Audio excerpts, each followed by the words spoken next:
Hi guys, it's Amber. Thank you so much for joining me. If you are new here, welcome to the madhouse, and if you're not, then thank you so much for returning. Today I'm going to be doing a Q&A on all things infertility. I put a little story out on Instagram yesterday basically asking anyone if they had any questions and what questions they want to see answered. So I have gone through and I have picked 10 from those. There were a few that were repeated, so the ones that were repeated I've kind of picked as they were obviously the things that people were most interested in, and then just a few random ones. However, this is going to be episode 1, so between now and the week after Christmas, so between now and January, I am going to be doing every week on a Saturday a vlog relating to something infertility. I think this is something that has hugely impacted my life, and the amount of people I get messaging me about it since I've started blogging about it, it's been quite overwhelming, to be honest. So I figured there weren't that many things out there, especially on YouTube, relating to it other than watching people's IVF journeys. And there's a few vlogs I really like about it, so I thought, sod it, do you know what, if I'm gonna vlog, I'm gonna do this. I'm gonna talk about something I know about. If there's anything that you do want me to cover over the next 18 weeks, then please do comment below. But this is going to be an entire series where I want to cover absolutely everything.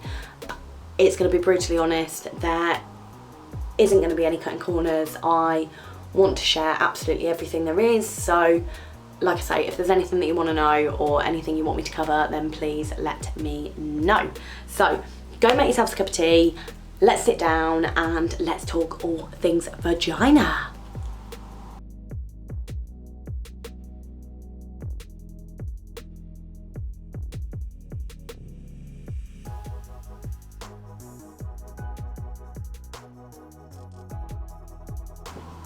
Hi guys, so I've loaded up my 10 questions for you. Okay, I decided 10. I thought then the video is not going to be too long and it covers things that I think are maybe, I don't know, these are just the 10 questions I picked. So if there's anything else that you do want to know or anything that I don't cover throughout this, do just kind of drop me a comment and I'll have a look at it and do my best to answer it for you. Question number 1. What did you tell your family when you found out that you were infertile? Straight in there. I had my laparoscopy nearly 4 years into us trying, and obviously it hadn't happened, so I think most of my family really knew that something was wrong on that basis. So it was only really, we only really felt the need to talk to people about it when we started going through the clinic, and it was becoming quite apparent that we were having problems. Once I'd actually had my laparoscopy and they had told me that I couldn't get pregnant without IVF, I don't really remember that night. I don't know if you've ever been under general anaesthetic, but that night was kind of a bit of a blur. I remember waking up and I was on my own, and they told me when I was on my own, I rang Marco and I just said, it's not going to happen. And that was kind of what I'd said.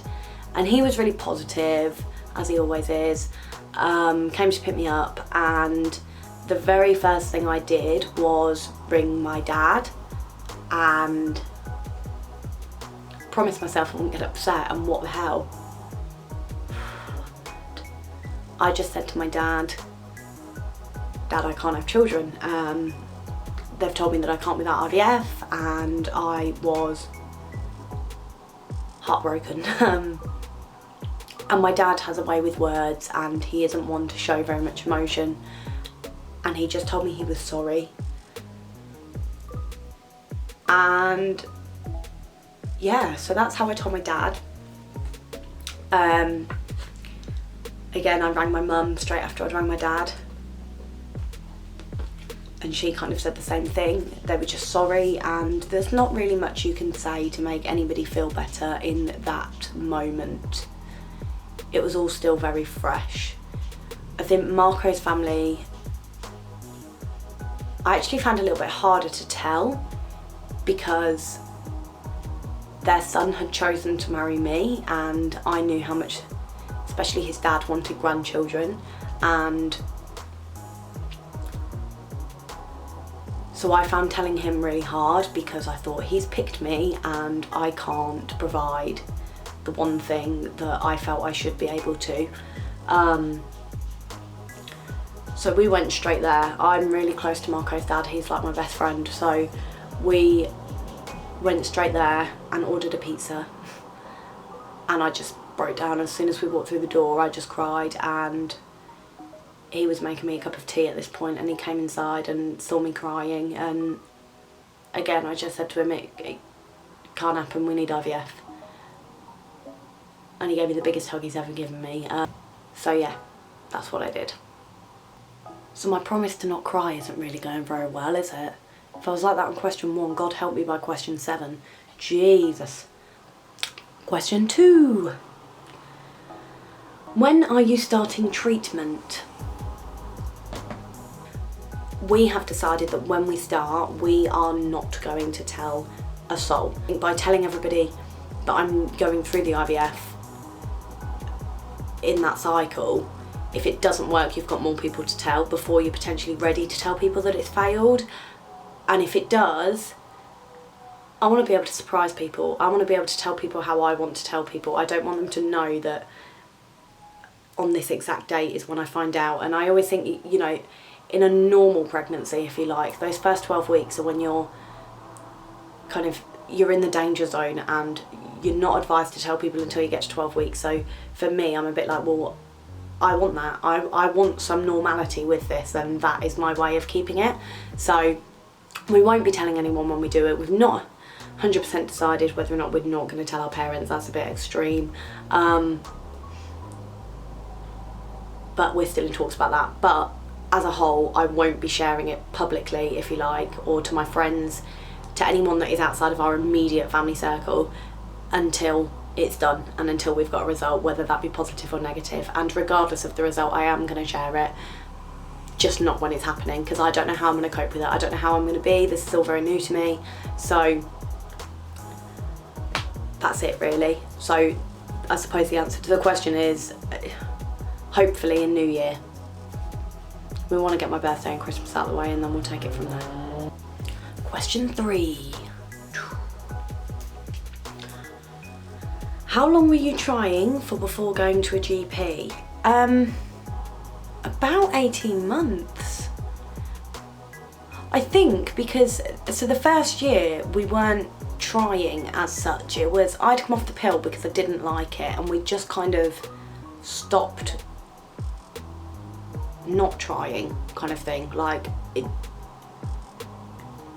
yeah, we just basically stopped trying not to get pregnant, really. And it was after about a year, 18 months, and I started to think, well, hold on a minute, why aren't I pregnant? Why haven't we had an accident? What, like, we've been so irresponsible, so what's going on? And I think I always knew that I was gonna, I don't know, I can't say that I always knew, but you know when you just have a gut feeling about something? I think I just did. Like, everything was so weird with how my cycle worked, and it never seemed to kind of match my friends, and they'd all talk about certain things, and I'd be like, well, oh yeah, and you get this, and they're like, no, we don't get that. Oh, what, you mean you don't get hair on your chin? It's like, well, okay. So I think after about 18 months I kind of went to the doctors and I got tested for polycystic ovaries, and I had that, but only just borderline, and he'd kind of said, you know, it's not enough to stop you getting pregnant, like it's literally borderline. And yeah, so then I just kind of cracked on, carried on with what we were doing. The only thing I did differently, I think I started taking, at that point I started taking folic acid, and then it kind of spiraled, and then it was about 6 months later that I got that was it, yeah. So I'd gone to the doctors, been diagnosed with polycystic ovaries, we thought that was it, and we thought that, you know, it was just a bit slower for us, and that was fine. And then in the January of 2017, I got a false positive, which are really rare. Like, people get false negatives all the time, but false positives people don't really get, and I got 2 in one morning.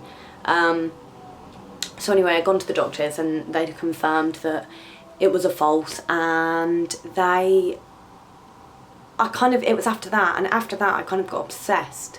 And it was like I'd have all these different apps, and I'd be drinking all these different teas and taking all these different vitamins, and I got this weird thermometer that you shoved in different places and this, that and the other, and it really wasn't very pleasant.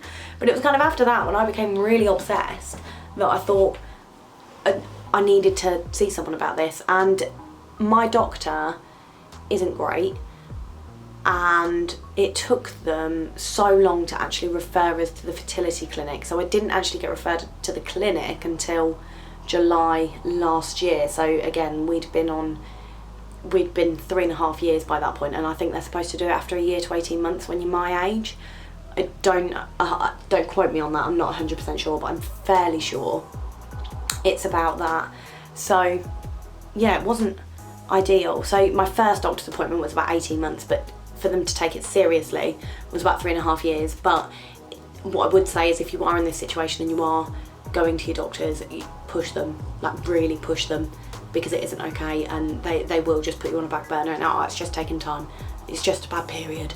So you have to make sure that you are really pressing them and make sure that they actually listen to you, because my doctor really loves to ignore what you're saying and just run with his own thoughts. So that's my advice. Question number 4. Question 4. So let's have a look, shall we? Do you get jealous of pregnant people? I'm really jealous and I can't help it. Yes, so much. I think I've got a lot better than I was. I was a nightmare. I did not want to be near anybody who was pregnant. I hated anyone and everyone who said, oh, it wasn't planned. I couldn't bear to look at them. I would break down in tears every time I heard that somebody was pregnant. It wasn't very nice at all. Now, I have more good days than I have bad days. Sorry, I'm not very comfortable. Tell you to get comfy and I can't do it myself. Yeah, now I have more good days than I have bad days. I think I have learnt to accept the situation I'm in to an extent, and I think I'm just more accepting of the fact that them being pregnant doesn't impact my ability or inability to carry a child, and why should they suffer because I am. I think it's very, I've tried to kind of flip this on its head a little bit, and now when it's a friend or it's somebody I'm quite close with, I think, oh, this is an opportunity for me to kind of research, if you like, ask them questions, things like, what are you doing for this? Or go shopping with them, or see the different products that they're choosing, like car seats and prams and things like this, so that when it's me, I'm like, oh, well, Bob and Bill use this, so maybe we should too. And I don't think it's so much jealousy anymore. I think the jealousy side of things has gone, and now it is just an envy. And I think I look at them and I think, God, I wish that was me. However, I've now got to a point where I'm really happy for them, because to be quite honest, I would not wish this on my worst enemy. I think it's very easy to overlook and very easy for people to sit there and say things like, oh, you know, just adopt. And people don't quite realise how much of a big thing this is until you're in the situation. I never realised it would be as hard as it is.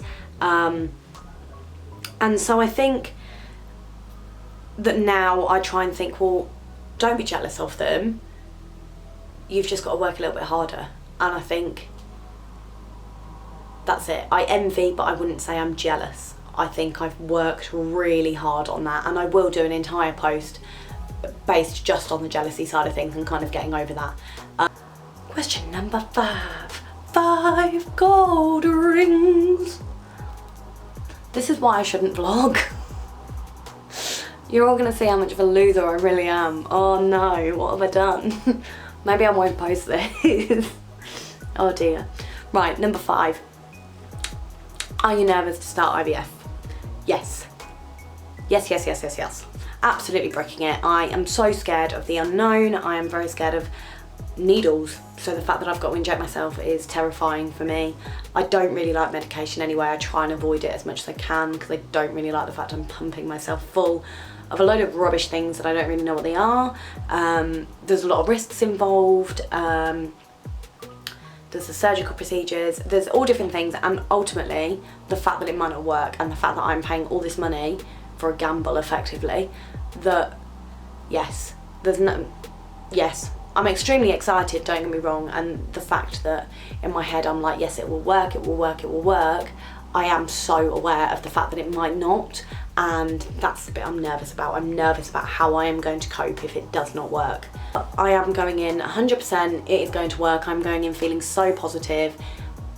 Law of attraction, positivity, positive thoughts, positive results. PMA, PMA, PMA, PMA. Question number 6.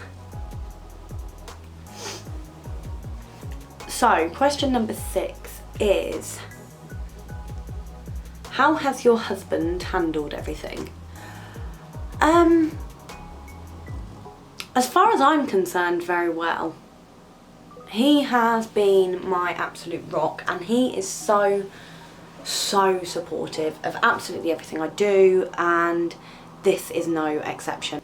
One thing I always remember him saying to me is that it doesn't matter if it never works, as much as having children would be the best thing in the world and ultimately what we both want. He would still be so happy with his life if in 40 years time it was still just me and him, and that's the way our life was supposed to work, and we will make it work that way. He is so, I don't even know what the word is, like he is just so lovely and so positive, and he just loves me so much, and I wouldn't have wanted to have gone through this with anybody else. I think he really is exactly what I need in times like this, so he has actually coped insanely well. Question number 7. So, what did/do you do to cope? Is I don't an option? At first I didn't cope, like didn't at all. My mental health took the biggest dive ever. Really wasn't very ideal. For me, it's been very much talk. I talk for England. If there was such a job as a professional talker, I would be it. However, yeah, that's what I did. I just spoke about it. I wasn't gonna let this be a taboo, and I wasn't gonna feel like I couldn't talk about it to anyone. So I did, and I talk about it to anyone and everyone and anyone who will listen. Like, we'll be sat in a room and it'll be silent, and I'll go, by the way, we're having IVF. Not quite literally like that, I'm not that person. But that is how I've coped with it. I've just spoken about it, and I will speak about it to anybody who will listen. I'm very vocal about it because I think there are so many people who go through this and nobody talks about it. People feel ashamed and people feel like it's a taboo, and it's really not. Like, so that was my thing, because I think I was speaking about it, and the amount of people that actually came to me and said that I had helped them, or that they knew how I was feeling, and I would then kind of learn from them and vice versa, and we would talk about it. Or people that did have children, people that we knew, people that have got 3 children but we didn't know the struggles they went through to get there, and the amount of people that offered support and would help was unreal. So that is my thing, talking and writing about it. So I have a diary, which I kind of just jot everything down in. It's not like a Dear Diary journal type thing. It's just something where I write down all my thoughts, and I just feel like that gets it out and I've put it down, and I never do anything with them, they're just there. On top of that, I did put on my Instagram the other week, I have this thing called a worry book. I bought this years ago in a little shop called Evolution in Peterborough, and that shop doesn't exist anymore, but I loved it. It literally had the cutest little things in it. I will search the internet low and high and see whether or not I can find this worry book. If I do, I will put it in the comment section below, because it is just brilliant. And I think for me it was all very psychological. I'm not sure if you could hear that, but my belly just did the biggest rumble ever. I think I need to eat. For me it was all very psychological. I think there were these little Himalayan people, I think they're called, that are all kind of sewn onto it, and the kind of mantra was that if you wrote in this book, the Himalayan people would take your worries away. And I always did that, I've always done it. All of my worries are in there, from when I went to university to literally everything. I've cut off a lot of toxic energy from my life. There were a few people, I think, that were just not any good for me and didn't help me in any way, shape or form. And I think even people that I met after this, I've now learned that I have bigger fish to fry, and I have learned that I do not need negative energy. I do not need petty, silly behaviours in my life. And so now I very much adopt the, if you don't bring anything positive into my life, then you shouldn't be in it.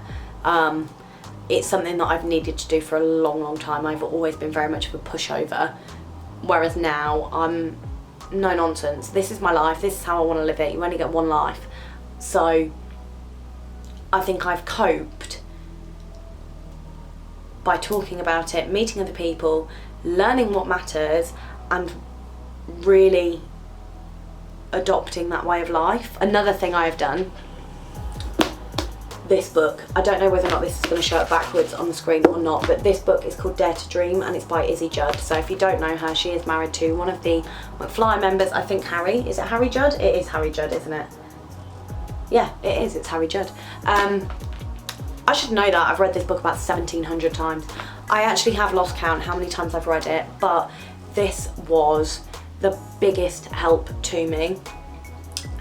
So this is basically her story of her IVF miscarriage, having her little girl eventually, and it really is just fantastic. I think I read this before we were actually diagnosed with anything. I bought this when we started to struggle, read it and cried from start to finish, because I felt so sorry for her.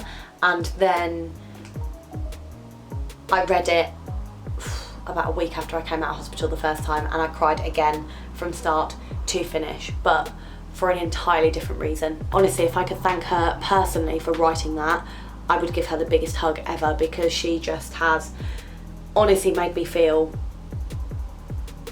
so much better. I've never read a book that I felt I've connected with so much and that has touched me as much as that did, and I rant and I rave about that book to anybody who is going through it. So if you're struggling to cope, read that. Please read that. Or if you just want a good read, read it. If any of you know someone or your family member, your friend are going through a similar situation, read it, because I don't think you can be too educated on a topic that impacts so many people, and I think all it will do is make you a better friend. So honestly, Izzy Judd, Dare to Read. Dare to Read, Dare to Read. Oh God. Izzy Judd, Dare to Dream. Read it. Figure of 8, question number 8, question number 8, question number 8, question number 8. Why did you decide to blog about it? Because I'm an attention seeker and I want everybody to read what I have to say. No. Well, kind of true. I am a bit of an attention seeker. But No, the reason I decided to blog about it was because I'd started a blog anyway. I'd wanted to blog for ages and ages and ages. So I started a blog, and I started off with a bit of a lifestyle fashion kind of niche, but it wasn't really a niche I was overly loving. This is something that has really impacted my life, and I like to think I can write well, and I had written a piece on the NHS and how they had cut it from our CCG, and the reception I got from that was unreal. If you're not new and you followed me on Instagram or anything like that, you will have seen that I was basically quite heavily included in an article that the Huffington Post had written about the situation. That was the journalist had got in contact with me because of my blog. I am in talks with a local radio station about going on there after they approached me as a result of this article. And I think the reason I started to blog about this was literally because I wanted to be heard, and I am fed up of people not feeling like they can talk about this situation and people feeling uncomfortable, and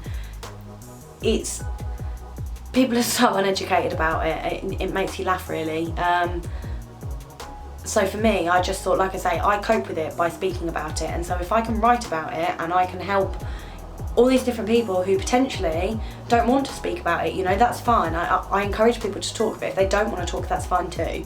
And I know that when I first started going through all this and I would Google things and I wouldn't find the answer because people weren't talking about it. Like, you do have fertility bloggers and some of them are fantastic, and one thing I really found helped was a podcast called Big Fat Negative that I found on Spotify, and the two ladies that ran that were fantastic, and they are both now, I think one has just had her child and one is about to have a child, I think.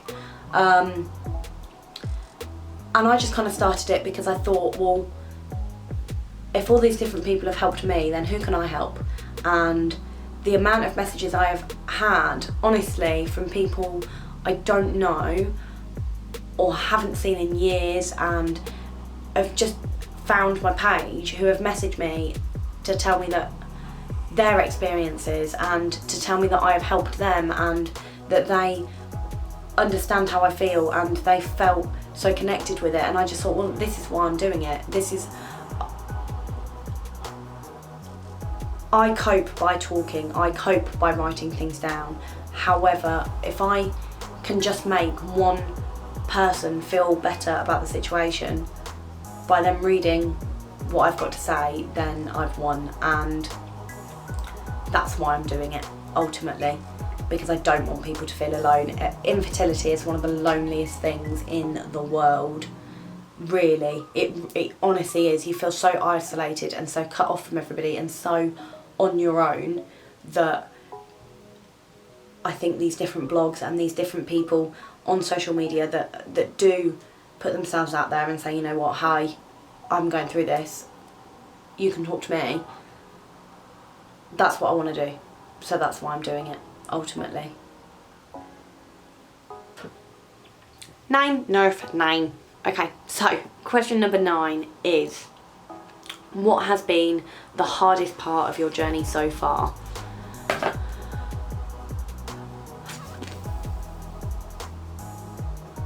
The first 6 months, I can't really pinpoint a precise time.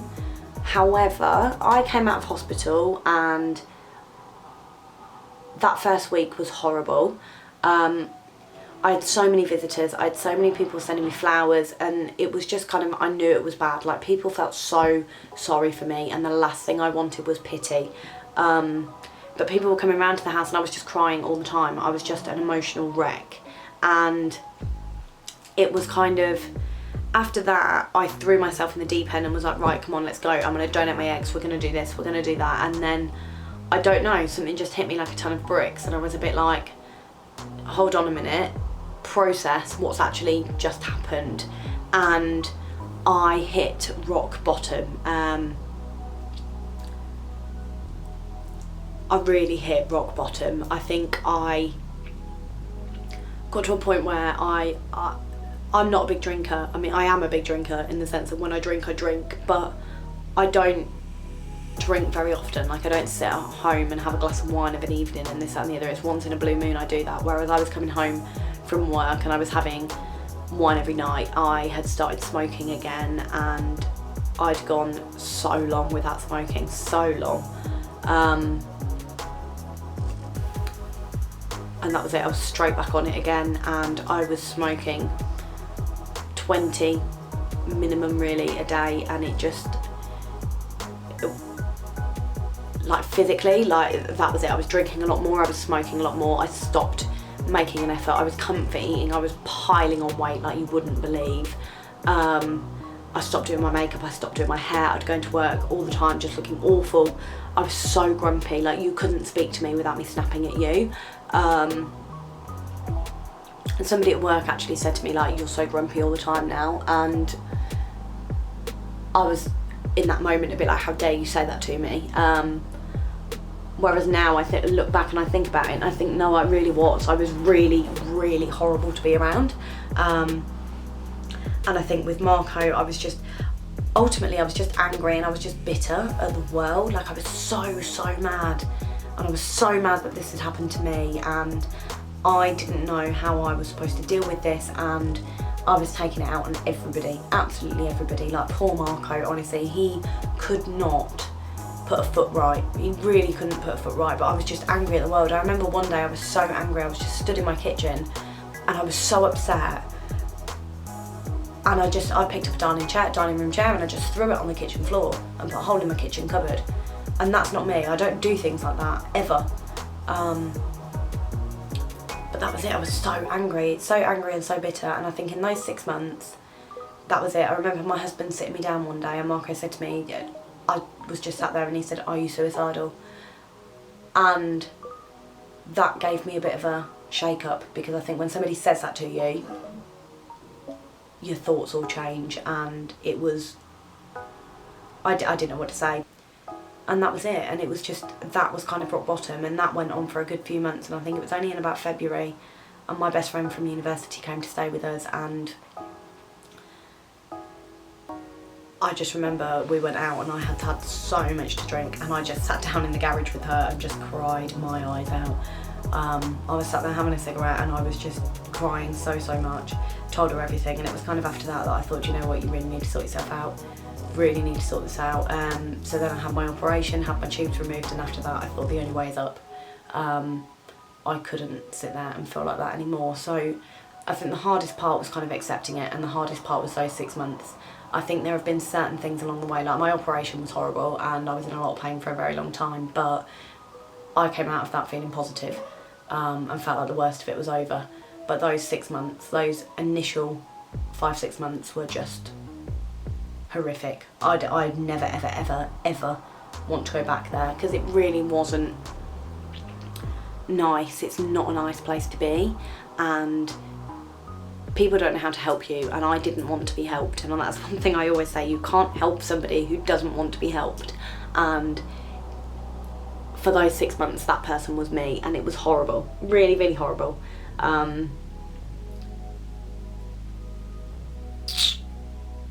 So yeah, I think another thing that I found really hard is the guilt, because I think I feel guilty that my family, Marco's family, have all got to go through this because of me, and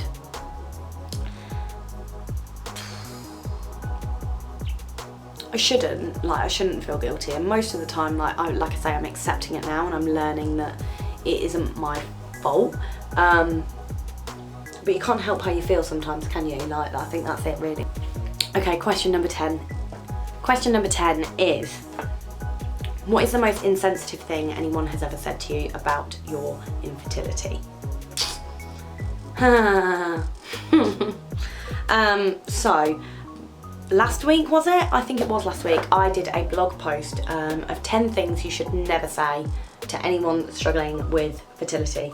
And the reason I did this post is because people say stupid things. So people say things like, just adopt, or people say things like, it could be worse. People come out with all these different things, and as I said in my post, I think a lot of the time it's not people being insensitive, it's people don't know what to say. And sometimes when you don't know what to say, you end up being insensitive, whether you intend to be or not. You know, look back at a time that someone had said something to you about something that's going on in their life, something that they have found really hard, and you haven't known what to say, and so then you've said something and you've gone, oh my god, can I take my foot off and put it in my mouth? Okay, so the worst thing that was ever said to me wasn't actually said to me, but it was said about me, and it was following a pregnancy announcement that I wasn't there for, and somebody had basically said about not mentioning it when I got there because I wasn't in a very good place at this time, and that person, or the third party should I say, when everybody else was fine with it, that person decided to basically say, what's she going to do? Just avoid pregnant people for the rest of her life. She needs to get a grip and grow up. And that's what I mean when I say about toxic people in your life. So, funny enough, that person isn't really a friend anymore. I never mentioned it because I don't see the point. What am I going to gain from it? All I'm going to get is upset. So there's no need.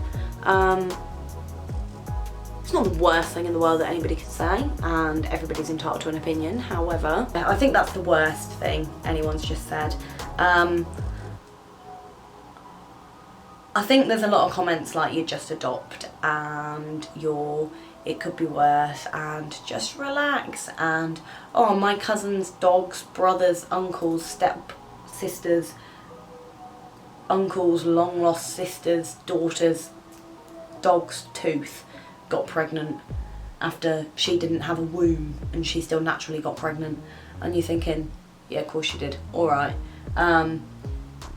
and things like that, and then you just think, oh, just shut up. Like, it's one of those where if you don't know what to say, don't say anything at all. Like, all we need to hear is that you're there for us, that's it.